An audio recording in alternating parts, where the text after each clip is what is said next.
കേന്ദ്ര സംസ്ഥാന സർക്കാരുകൾക്കെതിരായ വിധിയാണിതെന്ന് ഹൈബി ഈഡൻ.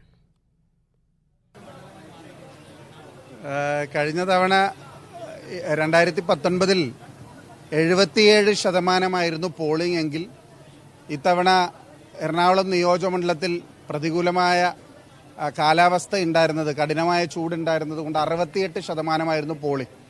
അതുപോലെ തന്നെ ഒരുപാട് മറ്റ് സ്ഥാനാർത്ഥികളും ഉണ്ടായിരുന്നു.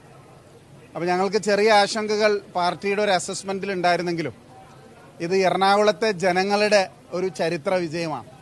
എറണാകുളത്തെ ജനങ്ങൾ നൽകിയ സ്നേഹവും അവർ നൽകിയ സ്വീകരണവും ഈ വലിയൊരു ഭൂരിപക്ഷം എന്നെ സംബന്ധിച്ചൊരു വലിയ ഉത്തരവാദിത്വം കൂടിയാണ്. കാരണം അത് തിരികെ അവർക്ക് നൽകുക, ആ ഉത്തരവാദിത്വം നിറവേറ്റുക എന്നുള്ളത് എറണാകുളത്തിൻ്റെ ഇലക്ടോറൽ ഹിസ്റ്ററിയിൽ തന്നെ ഏറ്റവും വലിയൊരു വിജയമായിട്ടാണ് കഴിഞ്ഞ തവണത്തെ വിജയത്തെ മറികടക്കുന്ന ഒരു വിജയമായി ഇത് മാറിയിരിക്കുകയാണ്.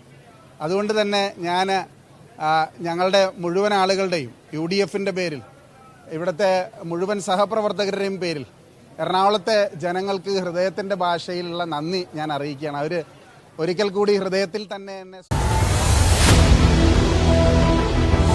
എണ്ണിപ്പറയും ഓരോ വോട്ടും. June 4 media 1-നൊപ്പം.